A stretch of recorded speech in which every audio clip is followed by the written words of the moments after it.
Latina TV en podcast presenta Voto por Venezuela.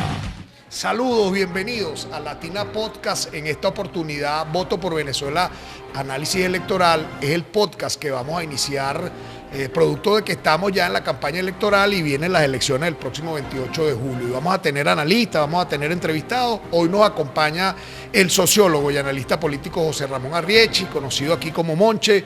Monche ha estado también haciendo análisis en distintos escenarios electorales y políticos, en distintos tiempos, y ha militado en diferentes partidos políticos.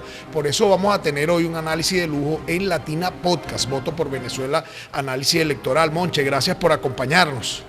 Gracias a ti que me dan esta oportunidad de dirigirme al Estado Lara y al país, pues este es un programa que tiene bastante cobertura. En primer lugar, Monche, ¿qué análisis hacer sobre la realidad que estamos viviendo? Ya faltan pocos días para las elecciones y estamos viendo la efervescencia de 2 propuestas o 3 propuestas, 4 propuestas de candidatos, pero la polarización sigue diluyendo a los candidatos del medio. ¿Qué escenario han vislumbrado ustedes, los sociólogos en primer lugar, y luego tú como analista político? Sí, en primer lugar hay que alegrarse de que un componente importante de la democracia, que es que hayan candidatos, para que la gente escoja su candidato, decida por su candidato, eso es un síntoma importante de recuperación de la democracia como concepto histórico. Yo creo que eso es importante. Y el otro hecho importante de estas elecciones, que no son como las elecciones de la otra presidencia de la República pasada, que creo que fue el 19, o de la Asamblea Nacional, donde un grueso sector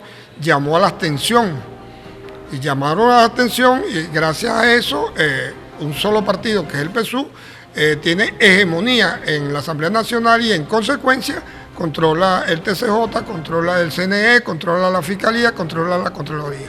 Gracias a un sector que estaba en una disociación grande y parece que por lo menos están retomando el camino democrático en el cual toda mi vida he militado. Yo creo que eso es un hecho importante. Ese sector que hablas tú de disociados que llamaron a la abstención, ¿ahora están participando? Sí, están participando con unas características muy específicas. ¿Cuáles? Una, están participando sobre la base de la euforia de creer que ellos ya ganaron las elecciones. Hay una sobredosis de triunfalismo. Tiene un candidato moderado con una líder que es de la extrema derecha, que piensa totalmente distinto al candidato, un candidato que es frágil porque desconoce mucho el mundo político y el mundo de la realidad, y no sabemos a ciencia cierta qué va a ocurrir allí, porque dentro del escenario de lo que se llama la Mesa de la Unidad y el liderazgo de María Corina, está un hecho que es notorio, que quien está haciendo campaña como candidata es María Corina, no Edmundo. Pero ella no es candidata y no se parece al candidato. No es candidata, ni va a ser vicepresidenta, ni va a ser portera, porque pero ella está inhabilitada. Que ella va a ser vicepresidenta. Pero ella está, no. En caso de que llegara a ganar, todos esos mensajes que están dando y que va a ser presidente en 3 meses, eso es mentira. Y eso es válido en el sentido de tratar de captar votos, pero eso es falso. Ella está inhabilitada y los presidentes no pueden habilitar a candidatos, eso lo hace el CNE, el TCJ y la Contraloría. Entonces, ¿qué sentido tiene la participación de esa dirigente? No, porque ella tiene su escenario va más allá del 28. Ella está trabajando en función de tener hegemonía de la Asamblea Nacional en las próximas elecciones del 25. Está trabajando sobre eso y por supuesto sobre las gobernaciones, porque a partir de allí es que ella puede consolidar su liderazgo.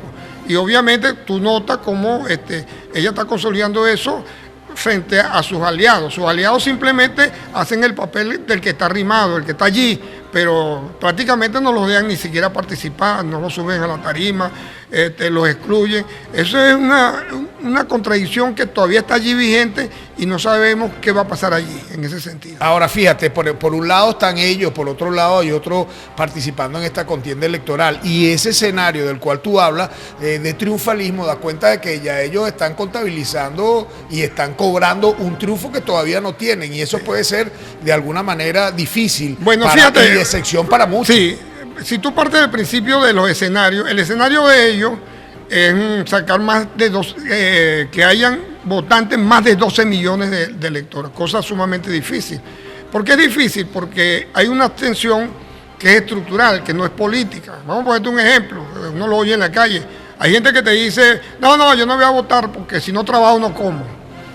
Hasta los mismos motorizados que pueden estar contratados de ambos lados, están trabajando, pero eso no se les va a ocurrir meterse en una cola, pierden una hora, pierden dinero. Entonces, o sea que esos motorizados que vemos en ambos bandos no van a votar. No, votarán algunos, por supuesto, pero lo que te quiero decir es que hay un abstencionista natural que no tiene nada que ver con la confrontación política que ha estado desde el 2000 hasta ahorita. Y la oposición está contando con 12 millones de votos para poder ganar en la candidatura de Edmundo González. Exacto, y el gobierno está tratando de tener dentro del escenario de que voten 10 millones, calculando de que tiene 4 millones y un poquito más para ganar las elecciones. Después de 10 millones, Maduro se le pone la cosa difícil. Eso sí, hoy. Estamos hablando de un candidato que está hoy allí y Maduro que está allí como candidato. Ahora, fíjate, ese candidato habla de que ellos van a ganar. Y si no ganan, estarían cantando fraude, ¿crees tú? Por supuesto que van a cantar fraude porque ni siquiera vuelven a firmar. Oye, si el CNE, que es el árbitro, les pidió que firmaran, de que se comprometen a que quien gane se le reconoce. Oye, como dicen popularmente, mano ganada no se tranca. Eso es un documento que puede ser adicional, pero era bueno. Todo lo que se firme como compromiso de que se va a reconocer a quien gane es bueno. Ahora, en los discursos de la propia María Corina, la palabra fraude siempre se oye. La palabra fraude siempre está allí. Eso significa que no habría reconocimiento de uno de los bandos. Eso ha sido construido desde desde el 2000 hasta ahorita. El fundamentalismo contradictorio de la confrontación de las dos cabezas de oposición y de gobierno han hecho lo que hacía Tommy Jerry en sus comiquitas que acababan con la casa. Venezuela está destruida gracias a esa confrontación, porque no han tenido nunca la capacidad, por ejemplo, de llegar a un acuerdo. Vamos a poner uno, no meter a PDVSA como instrumento político, mantenerla fuera de eso, porque esa es la vaca que produce leche. Bueno, se destruyó PDVSA, primero con la huelga de los petroleros, segundo con la decisión de colocar la roja rojita, tercero, vemos a Sigo, que está en una situación que prácticamente nos la están robando y no hay acuerdo de los dos sectores para defender a Sigo. Eso significa que priva más la confrontación que la verdadera acción nacional de lograr un consenso, un acuerdo de Estado que nos permita a nosotros reconstruir el país.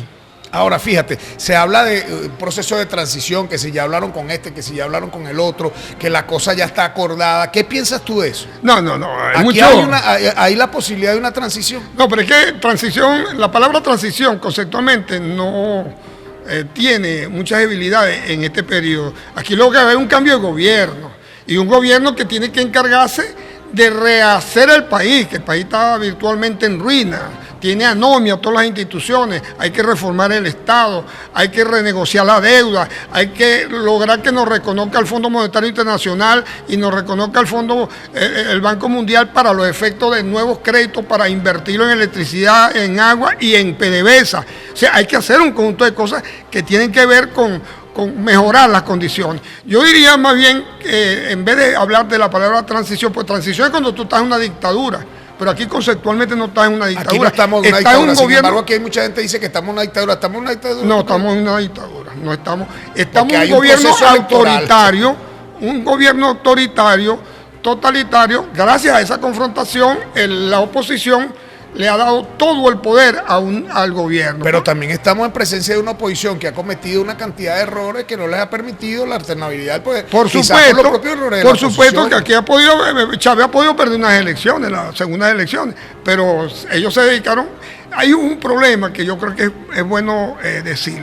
Los partidos políticos del 90 se debilitaron mucho hasta el punto que la extrema derecha económica agarró la vanguardia política. Y como ellos no tienen experticia política y fueron a la confrontación, ese grupo económico de Caracas tomaron la batuta política, huelga económica, huelga petrolera, la salida, la calle, que el otro, y terminaron en una confrontación donde no solamente perdieron, sino que gracias a eso le entregaron todo el poder a una sola persona, que es Miraflores. No están corriendo el riesgo con esto de que hasta el final también pase lo mismo con la salida y las otras cosas. Bueno, yo quisiera que me explicaran qué es el final. O sea, pues es una palabra muy hasta el final. Muy infinita, porque esa palabra final tiene muchas connotaciones. Yo creo de que se debe de levantar, por ejemplo, el candidato del mundo tiene que asumir la campaña, no María Corina. María Corina debe apoyarlo porque es un candidato, pero quien tiene la palabra, yo quiero oír al mundo, cuál es el planteamiento del mundo, porque habló la primera vez de las sanciones, que estaba en contra de las sanciones, lo presionaron y después dijo que estaba a favor de las sanciones. Entonces tú terminas diciendo, bueno, ¿qué es esto? O sea, ¿tiene experticia política el candidato del mundo? No tiene. ¿Y no por tiene. eso es la condición en la que está? No tiene. No porque esté viejo, porque él no va a correr 100 metros planos, ni va a entrar al ring de boxeo. O sea, la adultez es más bien un privilegio porque tú estás en el mejor momento de tu pensamiento. No tiene experticia política ni conocimiento del país, ni siquiera de la crisis económica, ni maneja. Entonces, ¿quién gobernaría si llegara a ganar esa tendencia? Bueno, ese es un dilema. Y vamos a dejarlo como interrogante, pero él puede ganar las elecciones. Ahora, fíjate, del otro lado el candidato, que es el presidente Nicolás Maduro para la reelección, promete una revisión, promete encontrarse con nuevos escenarios para proyectar al país y bueno, fíjate, tiene un acuerdo con los Estados Unidos, firma acuerdos con los Estados Unidos, las sanciones han ido destrancándose, Polianalítica, que es una firma reconocida, lo da con ventaja y como ganador de las elecciones. Hay gente que dice que los Estados Unidos no se sienta con perdedores. El escenario de Maduro es lograr promover la abstención para que llegue el universo de 10 millones. Si él lo logra, ellos, como es una de las pocas maquinarias partidistas que existe, porque es un partido de Estado, puede tener los 4 millones que necesita para lograr una victoria muy peleada, pero lograr la victoria porque ellos tienen más disciplina electoral. Ellos aprendieron eso de los adecos, ese acarreo. Son los únicos que están trabajando en el amarre del voto abajo, no en el espectáculo, el acto. No, además eso están trabajando abajo y muy bien. Ahora, está muy disminuido porque en la memoria colectiva del venezolano ya hay una decisión de que quieren cambio de gobierno. Oye, son 25 años, por más bien que lo hayas hecho, la gente quiere experimentar otro gobierno. ¿Qué es lo que hay que hacer? Y dentro de ese escenario, por ejemplo, Maduro se propuso un debate. Cuando salió la idea del gallo Pataruco, se propuso un debate con el mundo. Ese era su esquema estratégico. Pero el mundo no va a debatir. Y entonces allí surge Antonio Eckarri que le dice, acepto el debate y vamos a debatir. Bueno, y están en ese dime y direte. No hay el debate, pero sí hay respuestas y contrarrespuestas. Ahora, Maduro tiene una propuesta también que mantiene la gente en la calle, que mantiene la gente en los distintos actos y tiene esa maquinaria electoral que tú te refieres, el 1x10, están organizados y hay esos acuerdos internacionales que, bueno, y el presidente está diciendo que para agosto, para diciembre, hay una cantidad de políticas que van a ser aplicadas. Por supuesto, sí, hay algo, las sanciones no las van a quitar, sino las sanciones van a continuar en el país. Cambien de presidente o no cambien, porque es un mecanismo de control de Estados Unidos hacia un país. Nosotros somos para Estados Unidos petróleo y gas, y para los chinos también. Entonces, las sanciones permiten que aquí vengan las empresas, inviertan aquí, que eso no es malo, inviertan produciendo petróleo para vender petróleo, pero la condición de vender petróleo está direccionada por el que tiene el petróleo, que en este caso es Estados Unidos, a través de la Chevron y otras que van a venir. Eso va a mejorar un poco la economía, porque nosotros somos un país petrolero, no podemos sacar el petróleo del debate político. Ahora, el escenario del triunfo del presidente Nicolás Maduro, ¿qué vislumbras tú si el CNE el día 28 dice, bueno, ganó el presidente Nicolás Maduro por la ventaja que haya ganado? Bueno, si gana el presidente Maduro, independientemente de que te gane por un voto, pero te gana, y no se demuestra el fraude, obviamente que Estados Unidos tiene que reconocerlo, y ese es el acuerdo que llegó Estados Unidos con el gobierno venezolano. Reconocer quien gane el mundo, gane Antonio Eckarri o gane Maduro, hay que reconocerlo porque a Estados Unidos le interesa mucho el petróleo venezolano, no para ellos, sino para Europa y el gas venezolano. Y lógicamente están jugando al reconocimiento del gobierno, incluso ya se han adelantado cosas, se van a abrir las embajadas de nuevo y va a haber relaciones diplomáticas, porque Estados Unidos no se va a matar porque si hay democracia o no hay democracia. Estados Unidos ha invertido en esa oposición mercenaria de hace más de 10 años un dineral y eso se ha perdido porque al final no le ha dado resultado. O O sea, el resultado sería que Maduro hubiese salido del gobierno. Han actuado por la vía del golpe, han actuado por la vía de la rebelión social, han actuado por la vía de la rebelión política y no le ha dado resultado. Porque los venezolanos aprendieron una cosa que es vital para la democracia, es que es el voto el que decide en términos soberanos el voto. Y el voto, de una manera u otra, había sido escamoteado por una campaña terrible que la hacía el gobierno y la hacía la otra oposición con la misma voz. Por ejemplo, decían, ¿cómo era que se llamaba la presidenta del CNE? La que murió. Tibisay. Tibisay, cuando aparecía, el votante que era de oposición, que creía que le iban a hacer fraude, terminaba no votando. No, ahí está Tibisay y me ha robado el voto. Y agarraba el voto y lo guardaba debajo de la almohada. Como si eso, el voto no se puede guardar, el voto es la decisión. Entonces, ahorita hay la oportunidad de decidir. Si una mayoría del 80% quiere cambio, que vaya a votar. Ahora, fíjate, los Estados Unidos, me parece, en su estrategia no da puntada sin dedal. Y ya se han reunido varias veces con el presidente Nicolás Maduro. Hay gente que interpreta esa reunión, esos acuerdos, como que el presidente Nicolás Maduro va a ser reelecto como presidente. Bueno, es que Estados Unidos lo dijo, incluso lo dijo públicamente hace como 20 días, que ellos van a reconocer quién gane. Eso es, o sea, por supuesto, si Maduro pierde, Maduro pierde. Y yo creo que Estados Unidos está entendiendo de la necesidad que tenemos que en términos electorales decidamos nosotros quién va a ser el presidente. Yo creo que eso es significativo. Ahora, fíjate, estamos ante una campaña muy característica, siempre hemos tenido campañas de ese tipo, sigue siendo el candidato la figura presidenciable, sigue siendo el candidato el caudillo, sigue siendo el candidato el mesías, en algunos casos la gente se tira en el piso, llora cuando ve al candidato, tiene como un halo de misticismo. ¿Cómo cambiar eso? No, mira, nosotros estamos sufriendo, uno de los graves problemas que está sufriendo la democracia es que el caudillismo del siglo XIX lo tenemos presente, vivito y coleando. Es decir, cuando la gente ve una líder que es líder de verdad, arrastra a gente como María Corina, no la oye, simplemente la quiere tocar, la quiere ver. Es como la imagen religiosa que tú le das adoración porque crees en la imagen religiosa determinada. Entonces, eso se llama caudillismo. Y el caudillismo es contrario a la democracia. ¿Por qué? Porque yo endoso mi voto simplemente a la admiración, al Mesías, y no endoso mi voto a una propuesta. Una de las cosas que estamos haciendo un esfuerzo enorme, los que estamos en el Comando Nacional de Antonio, es que se abra un debate. El debate es democrático, vamos a oír las ideas, vamos a ver qué piensa el mundo. ¿Cómo es que vamos a salir de esta tragedia? Vamos a ver qué piensa Maduro, cómo es que vamos a salir de esta tragedia.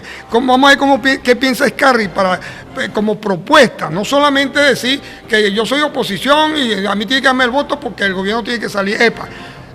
Porque la gente te lo dice popularmente, te dice, bueno, no importa si ponemos allí a una escoba, pero yo quiero salir Maduro. No, el término electoral importa. Si yo estoy en oposición, votar contra el gobierno, pero yo quiero saber a quién voy a poner y qué es lo que propone.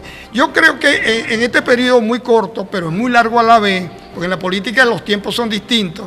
Por ejemplo, el mundo en 2 días subió al 35%, 2 días. Y hay gente que tiene 20 años y no llega al 1%.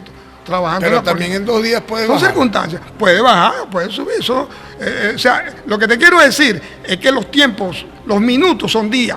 Entonces, este periodo, el elector dice, él se va a dar cuenta que no es una carrera de caballo. No, yo no voy a apostar al ganador, yo quiero apostar al caballo que me va a solucionar los problemas. Quiero oír propuestas viables. Por ejemplo, hay propuestas que dan ganas de reír. Por ejemplo, yo oí a la líder María Corina decir que se va a acabar la tragedia de la gente que con la diáspora se fue.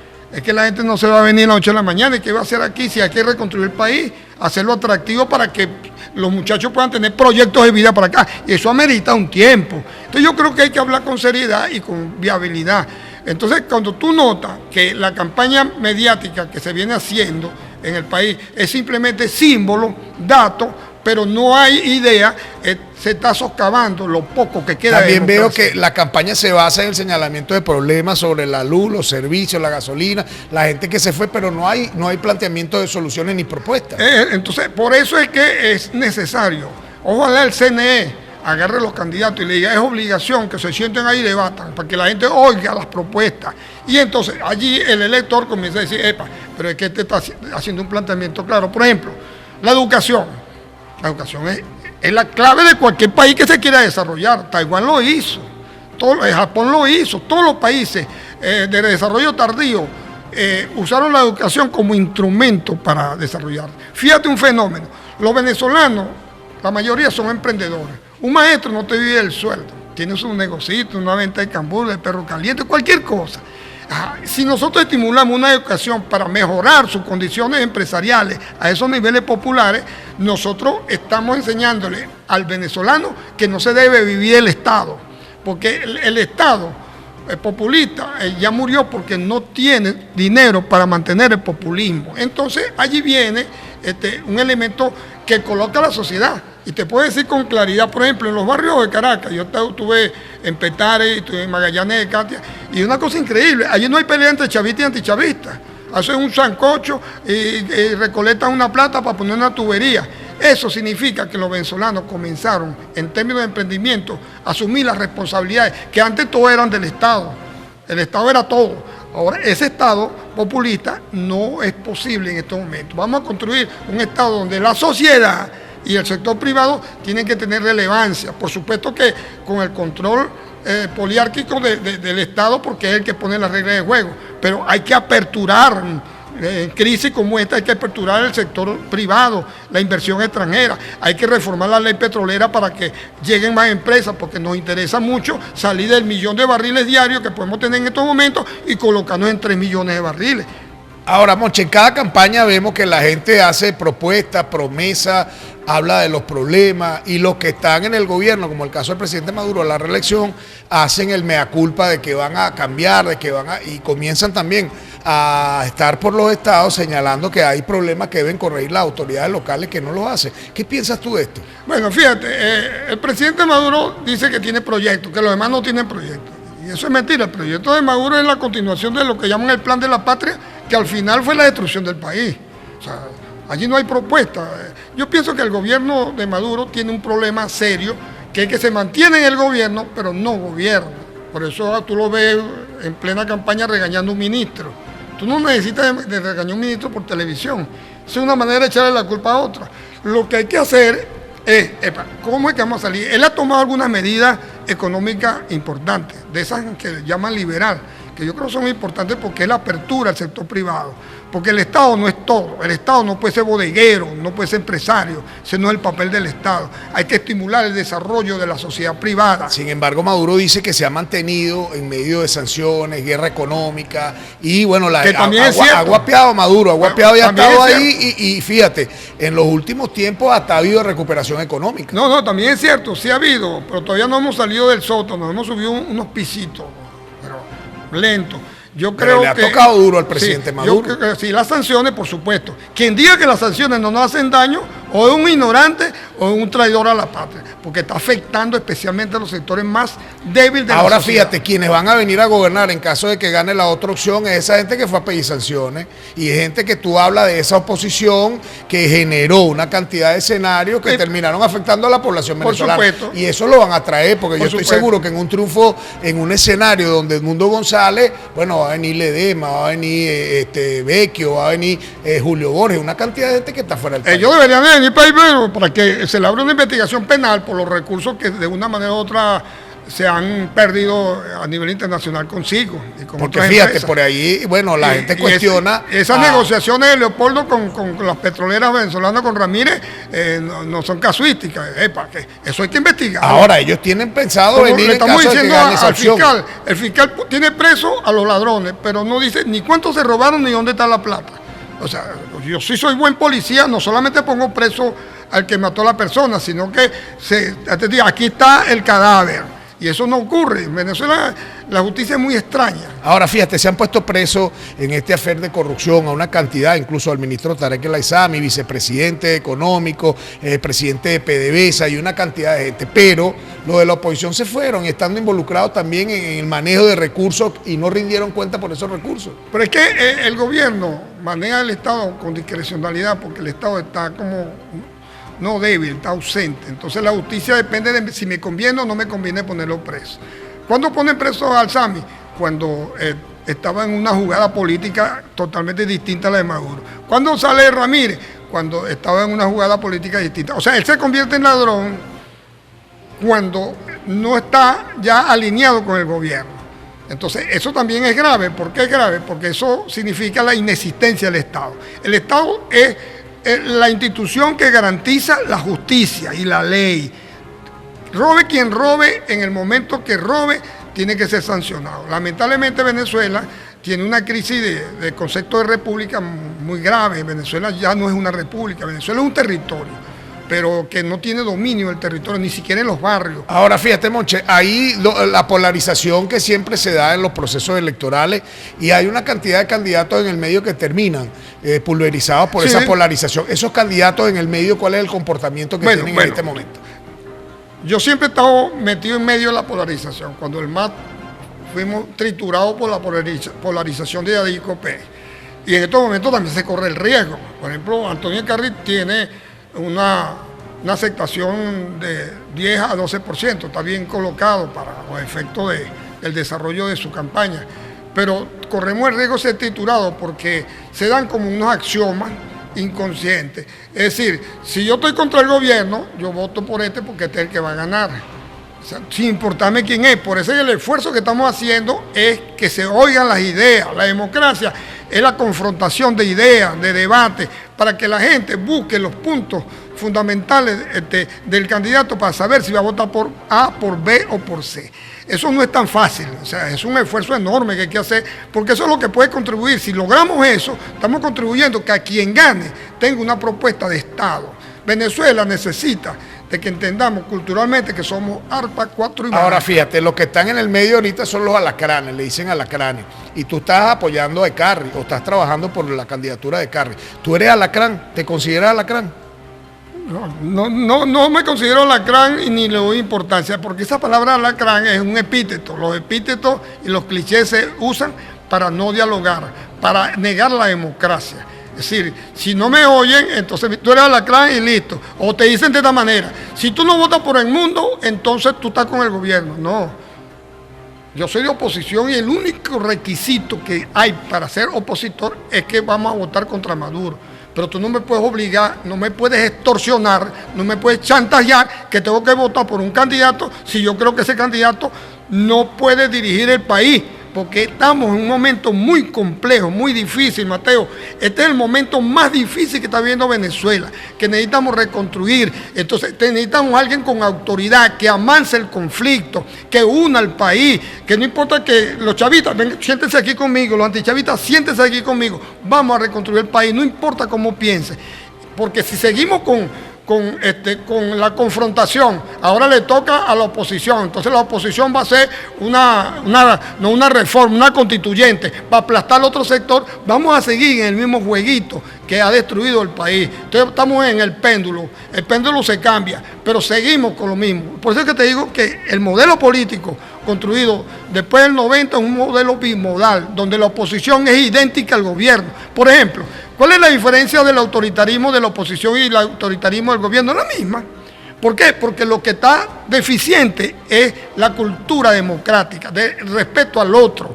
Por ejemplo, tú lo ves en los actos, la gente de la mesa de la unidad, los partidos, están en, como se dice ahí, arrimados, pero ahí no los quieren. ¿Cómo que no los quieren? No los quieren, casi no los suben a la tarima, le dicen que no vayan a los actos porque ese acto es de María Corina y los acorralan. Es decir, están como en una condición secundaria, de ciudadanos de segunda categoría. ¿Qué es lo que tenemos que recuperar? Recuperar el país. Por ejemplo, si tú llegas a la presidencia, ¿quién va a ser ministro? Tú tienes que conversarlo con los militares, y los militares son chavistas. Tienes que sentarte con ellos. O te va a traer uno de los militares golpistas contra Chávez que están en Estados Unidos. No puede. ¿Por qué? Porque eso sería una confrontación militar y eso sí es riesgoso. ¿Qué es lo que hay que hacer para evitar que la crisis política se ahonde? Consenso, acuerdo, diálogo, respeto al que pierde y respeto al que gane. Pero si comenzamos con la idea que ya no hicieron fraude, oye, lo primero que están haciendo es correr los votos. Lo segundo que están haciendo es que no están reconociendo la democracia. Porque si a mí me hacen fraude, yo como político tengo que tener la capacidad de demostrar que me hicieron fraude, no decirlo por decirlo, porque eso es lo que ha dañado la democracia. Ahora, fíjate, tú hablabas de las Fuerzas Armadas, de los militares, juegan un papel importante. ¿Qué debería hacer la Fuerza Armada en todo este escenario? No, las Fuerzas Armadas tienen que ser eminentemente institucionales, así como lo fueron en el 2015. Ellos reconocieron la Asamblea del 2015 que la ganó la oposición. Y yo estoy seguro que quien gane, ellos lo van a reconocer. Ahora, de llegar a ganar Maduro, la Fuerza Armada tiene que reconocerlo, y esto es una cantafraude. Si gana un presidente distinto a Maduro y comienza la persecución, mire, estamos, como se dice, enfrente del preámbulo de una guerra civil. Las crisis políticas no se dan por razones económicas, se dan por razones de lucha por el poder. Y lo peligroso es que comience una persecución ahora al revés. Entonces, quien va a poner preso a los chavistas va a ser el otro gobierno. Ahora, si gana el presidente Maduro, también la Fuerza Armada tiene que reconocerlo igualito. Y esto va, en el otro bando a cantar fraude. Pero si tú eres democrático, tienes que reconocerlo. Si gana Maduro, cosa que se la tiene muy cuesta arriba, pero en el supuesto, porque todos los que están compitiendo tienen derecho a pensar que pueden ganar. Si gana Maduro, las Fuerzas Armadas tienen que reconocerlo, y la sociedad política también. Hay que tener la hidalguía del derrotado. La derrota es virtuosa cuando tú la reconoces. Ahora, ¿cómo que es bien cuesta arriba si tú me dices que el PSUV tiene una maquinaria electoral que amarra a los votos como la de los ADECO? Si tú me dices que esta gente está borracha de triunfalismo, si tú me dices que esta gente tiene una disociación entre el candidato y la dirigente que va a las campañas electorales, eso es lo que me preocupa. Maduro tiene ventaja. Ajá, y eso es lo que me preocupa, porque estamos a la puerta de una crisis política. Puntos débiles. Sí, y estamos a la puerta de una crisis política por eso, porque a veces se juega la candelita, a veces se tienta al diablo, y el diablo es puerco. Hay que tener el cuidado de salvar a Venezuela de una crisis política en este momento, pues sumamente peligroso. ¿Por qué? Porque nos podemos poner 100.000 veces más pobres de los que estamos. Lo que tenemos que tenemos que recuperar la política y salir de la prepolítica. Nosotros no podemos seguir siendo los primates del señalamiento, del epíteto, que tú eres, ¿cómo es que tú dijiste ahorita? Alacrán, que tú eres tal cosa. No, tenemos que respetarnos. Si tú no tienes capacidad de respetar es porque no eres político, porque eres un primate en la política. Ahora, pero es que eso no se está dando. Aquí lo que hay es descalificación, aquí lo que hay es señalamiento. Fíjate, candidaturas como la del dirigente de Un Nuevo Tiempo, gobernador del estado Zulia, quedaron en la nada porque lo acusaron de alacrán. No, y Rosales hubiese sido de repente un candidato. La plataforma de María Corina, mira, se dedicó a destruir la imagen de Rosales. No, ha destruido varios partidos. La palabra traidor es muy fuerte, porque en política la traición no se perdona. Imagínate tú en la época de Jesús, que Judas Iscariote lo traicionó, y todavía los domingos en Semana Santa se recuerdan y lo vuelven a quemar. Y eso hace 2025 años. ¿Qué significa eso? Que eso fue un juego sucio de destruir a... O sea, pero tú me estás diciendo que la plataforma de María Corina Machado destruyó a Rosales y también está destruyendo los partidos que la acompañan. No lo deja crecer. Ella enterró los partidos en la primaria, y como los políticos espantan, como dice Rómulo Betancourt, cadáver insepulto, actúan. Y entonces comenzó ella con sus actos, pero excluyéndolos a ellos. No, y que tú no ves en la campaña del mundo a ningún dirigente político. Y el gobernador de Barinas no lo invitaron. Pero no solamente no lo invitaron, ahora tienen una campaña de que está escondido, y es la misma plataforma. Y Manuel Rosales lo vi en estos días hablando por el mundo, pero como un recogidito, se lo tienen ahí así. Sí, como ciudadano de segunda categoría en esa campaña. Entonces, igual a Henry Falcón parece que no lo invita para ningún lado, ni lo dejan subir para la tarima. Ellos están arrimados en la fiesta, pues no le dan pareja para bailar, ni le dan pasapalos, ni le dan aguardiente. Ellos están allí. Y no ha empezado la fiesta. Si empieza la fiesta no lo dejan entrar. Cuando empieza la fiesta también no los invitan. Ahora, tú dices que ellos vienen trabajando con un proyecto político particular. Por supuesto, y eso tiene que ver con el 25. María Corina, con astucia y con inteligencia, sabe que su proyecto va más allá del 28. Y está sembrando una organización política para el 25. Ella necesita la Asamblea Nacional para lograr quitarse la sanción y lograr ser presidenta para el próximo periodo. Los políticos siempre pensamos en el futuro a mediano plazo y a largo plazo. Los políticos no somos inmediatistas. El que es inmediatista termina fracasando. Y ella, yo la considero una mujer inteligente. Está haciendo lo que le corresponde en términos de interés político personal de ella, pero no del país. Fíjate que ella no te está hablando de propuestas. Yo no le he oído una propuesta, no le he oído todavía. Entonces, ¿por qué? Porque ella está cuidando de su imagen. Y entonces el gobierno juega a la confrontación con ella. Entonces le atraviesa un carro por allá en una avenida, entonces se mete por el mar y llega Ahora, Margarita pareciera nadando. que el gobierno le está contribuyendo a la campaña de ellos, porque qué necesidad hay de atravesar o de trancar cualquier eso cosa. eso no es por torpe, ni que pongan... ¿Tú crees que el gobierno sea tan torpe que haga eso a propósito? No, el gobierno es inteligente también y tiene muy buenos asesores. Yo creo que la estrategia del gobierno es inflarla a ella, que no es candidata. Y eso debe tener razones del gobierno porque tienen todo el poder. Quien pone la regla de juego electoral es el gobierno. Tienen el TCJ, tienen la Asamblea, tienen la Contraloría, tienen el CNE. Gracias a la oposición misma esa, que ahorita va a ser víctima también del propio gobierno. O sea, que es una estrategia. Claro, una estrategia del gobierno, inflarla. Y entonces ella se monta un elefante porque no la dejaron pasar por aquí, tiene que montarse en una moto. Y a ella le encanta el espectáculo porque ella es una mujer de espectáculo.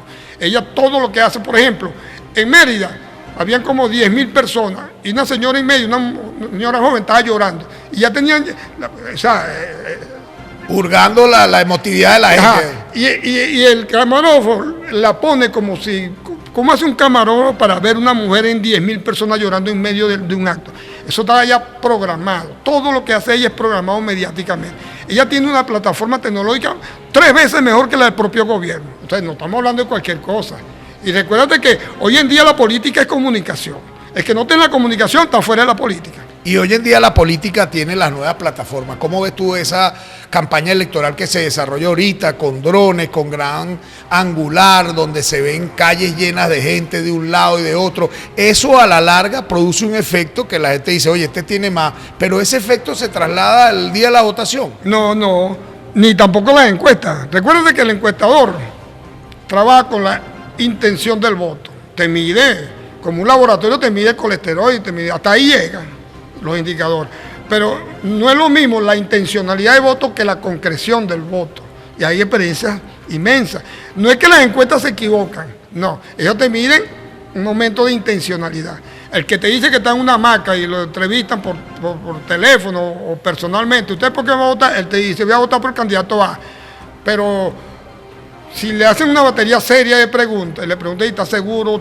¿Está muy seguro? ¿Lo está pensando? ¿Está dudando? La mayoría de la gente duda si vaya a votar. Además, votar, como dice Antonio Hidalgo en su gran obra, La democracia económica, te dice que el voto tiene un concepto utilitario en todo el mundo, tanto los intelectuales como el que no sabe leer ni escribir. Que tú lo que calcules la maximización del voto y las pérdidas. Si voy a votar, ¿qué gano o qué pierdo? Y si voto por Pedro Pérez, ¿qué gano y qué pierdo? Entonces, ese esquema utilitario racional existe. O sea, yo tengo un deseo de cambio, entonces yo estoy ganando con el cambio, pero ahora comienzo a agregarle, yo quiero cambiar el gobierno, pero ¿a quién voy a poner? Porque eso ha ocurrido muchas veces, que la gente te cambia a la persona, pero no sabe a quién va a poner. Entonces, en ese sentido, esa intencionalidad no siempre se concreta.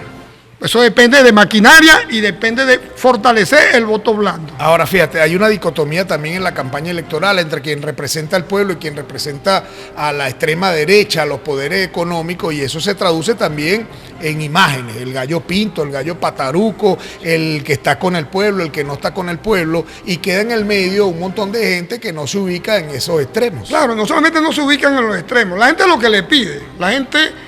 En términos de comportamiento electoral, lo que te pide es que tú seas eficiente y que no seas corrupto. Son 2 categorías que te maneja la gente. Y te pide que si tú llegas a gobernar, que se acaben los conflictos, que nos pongamos a trabajar, o sea, por el país. La gente quiere cambios, pero en paz. La gente no quiere la confrontación ni la persecución. Por eso es que nosotros pedimos que liberen a todos los presos políticos, libérenlos.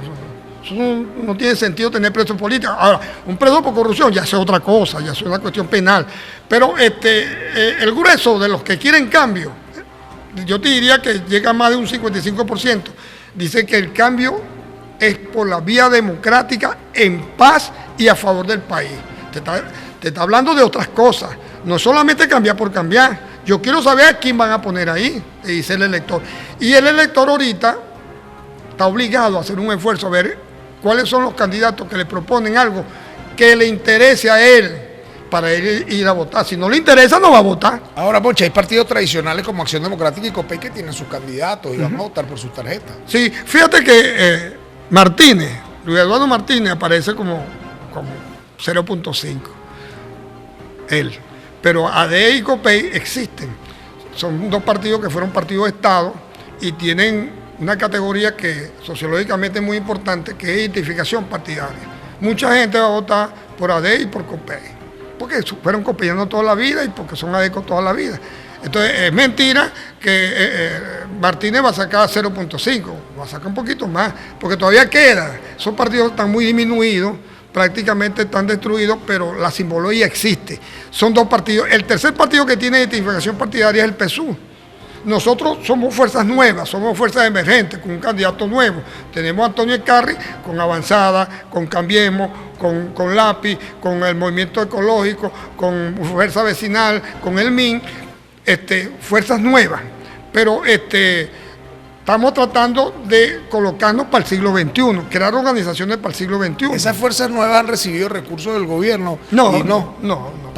Porque lo que tildan de alacranes, dicen que han recibido recursos del gobierno para dividir el voto de la oposición. Yo no sé si los otros han recibido. Lo que sí estoy convencido y seguro de que Antonio Ecarri lo que ha recogido por sus propios colaboradores, porque Antonio es una figura importante en el país y se han hecho gestiones y hasta el punto de que no tenemos ni siquiera cómo volantear, pues tenemos que hacerlo nosotros mismos. Yo mismo ayer en Duaca volanteé y eso tengo que hacerlo. Ahora, hay gente que se debe haber preguntado, ¿qué hace Monchi Arrietty, que toda su vida fue de un partido de izquierda, ahora con un dirigente como Ecarri, que tiene todas las características de ser de la derecha? No es la derecha, por cierto, yo creo mucho en la evolución. Teodoro fue del Partido Comunista, una figura importante, estuvo en las guerrillas y fue evolucionando su pensamiento para ser centro-izquierda, socialdemócrata. Lo mismo ocurre con Ecarri. Ecarri viene hacia el centro y todo su discurso está ubicado en centro, en especial atractivo al centro-izquierda democrático, porque los venezolanos no creemos en ideología como tal, lo que quiere es que tú le hagas bien al país. Si tú eres de derecha o de izquierda, pero que tú funciones bien, que tú seas eficiente, es un valor muy importante. Pero tú fuiste parte del gobierno. Sí, por supuesto, yo estuve con Chávez hasta 2009, me salí porque no creí el rumbo que le imprimieron al gobierno, no era el mío. Yo soy de cultura democrática, profundamente democrático. Ahora hay gente que dirá que tú eres un traidor porque estabas antes con el chavismo y ahora no está. ¿No te han tildado de traidor? No, por el contrario, tengo buena relación, pues yo no me fui peleado con ellos. Tengo la diferencia y me salí, pero no salí peleado con ellos y tampoco me fui para el extremo. Yo estoy en el centro, yo soy centro izquierda, toda la vida. Yo no tengo culpa que los partidos que hayan militado se hayan ido para la derecha o para la extrema izquierda, ese es otro problema. Yo no para allá no me voy. Yo se lo he dicho, por ejemplo, a amigos que han hecho eso, que se van para la extrema derecha sin pensarlo. No, yo para allá no me voy. Yo no voy a comulgar con la aristocracia caraqueña. Yo estoy en el centro izquierda y siempre seré un socialdemócrata de avanzada. ¿Qué garantiza el éxito o el triunfo el 28 de julio para cualquiera de las tendencias? Yo creo que hay mucha incertidumbre. Incluso, gane quien gane, va a haber incertidumbre, va a haber mucha crisis política. Se necesita un presidente con guáramo, un presidente vergatario, como dicen los orientales, un presidente profundo, con conocimiento profundo, con autoridad, porque lo que viene no es fácil. Si tú vas a poner ahí una gelatina, obviamente el país se va de las manos y nos vamos a agarrar todito. Entonces gana uno y el otro le va a quemar la casa al que estuvo gobernando y así comienzan las guerras civiles. ¿Cómo comenzó el Caracazo? Una pelea entre un chofer y un pasajero. Un pasajero por pasaje, que era una tontería. Bueno, y se agarraron a golpe y los pasajeros quemaron un autobús, uno. ¿Qué pasó?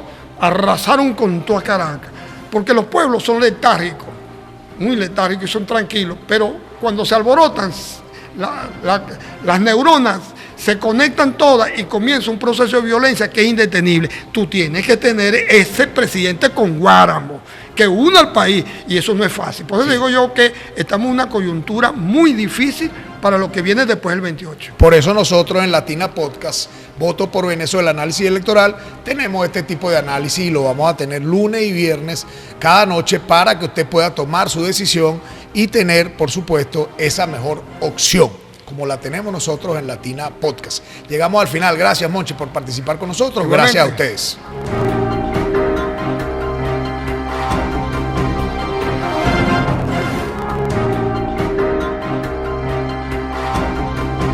Voto por Venezuela, Latina Podcast, análisis electoral.